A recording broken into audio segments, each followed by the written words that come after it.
Welcome back to day 20, a thread of hope, walking the footsteps of Jesus in the Old Testament. Yesterday, we spent the whole day on Psalm 22, and it took all the time and more than we typically use for that, but there was so much good stuff in it.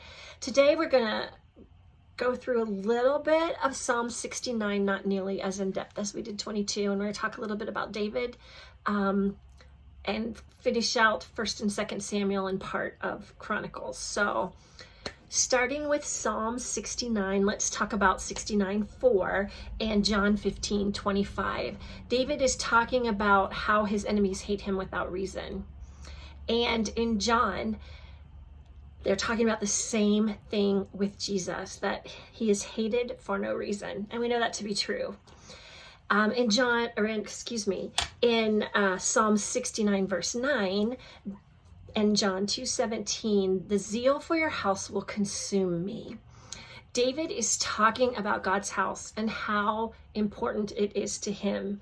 And we see that again in Jesus when he's at the temple and overturns the table, and God's house is so important to him. The place of worship and the place where you interact and engage with God is so important to both of them.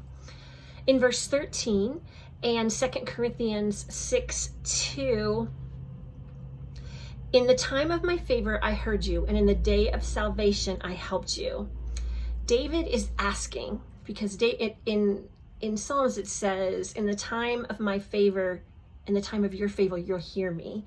And in the day of salvation, you will help us. David is asking, he is praying for this. And Jesus answers it in 2 Corinthians 6:2. Jesus is shown as the answer. In my time of favor, I heard you.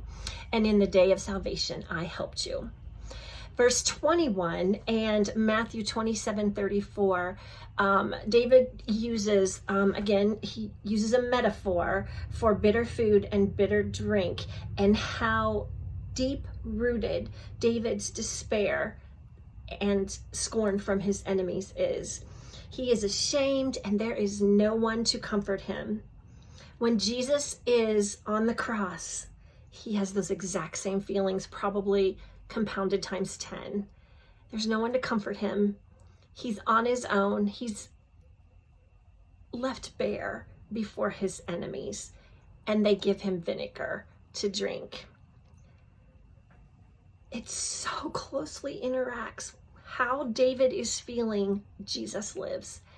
It's so amazing to me when I go through this and just see David feels it. David is in anguish over it.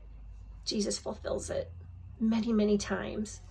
And finally, in 69:35, God will save Zion and rebuild the cities of Judah, the new Jerusalem.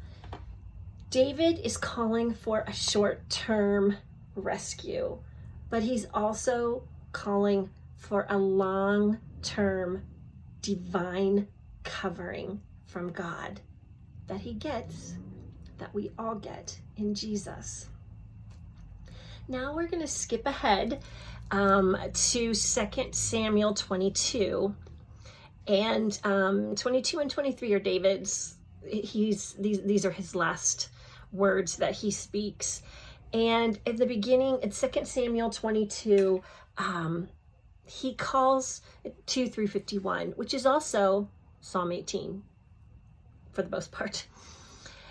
He calls my rock, my fortress, my deliverer, the one who brings me salvation. That is the beginning of David's praise to God, his rock. In 1 Corinthians 10:4, Jesus is shown as the spiritual rock, the answer to this.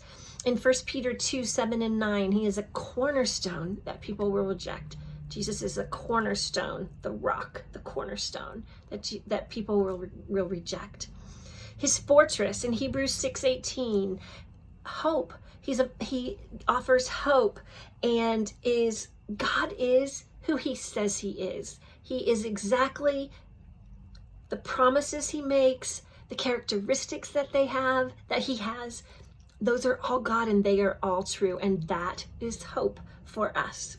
My deliverer, if we look in Romans 11:25 through 27, a deliverer will come and turn away godlessness. And they're talking there in Hebrews about how Judah will remain the same until more Gentiles are brought in. So this is, even talking about Gentiles unknowingly, way back then, he's going to deliver all of us.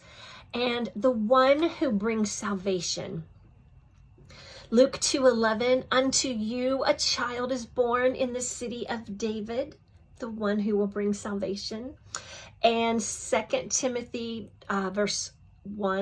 chapter 1, verse 10, now revealed through Jesus Christ, who destroyed death and brought light. Our Savior was revealed through Jesus Christ. He destroyed death and he brought us life. So amazing distinctions between similarities between David and Jesus yet again.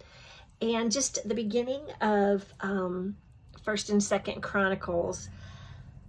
At the beginning, the first 9 chapters of 1st Chronicles, we're really not going to get to 2nd Chronicles today, so just 1st Chronicles. But the first 9 chapters talk about all of the prophecies say that the Messiah will come from the house of Judah. But Judah wasn't actually the oldest son. So this is where the genealogy changes and Judah is put first. And the first 9 chapters show that, and then are a preamble to Matthew 1, where there is the genealogy of Jesus again. So, the actual genealogy of Jesus. So the first 9 chapters of 1st Chronicles is the preamble to that. And David's song of thanksgiving relates to God judging the earth, which prefigures Matthew 25, where Jesus says he will judge all the earth. And David is talking about that in 1 Chronicles 16:33, when he has his prayer of thanksgiving. He knows that that's going to happen.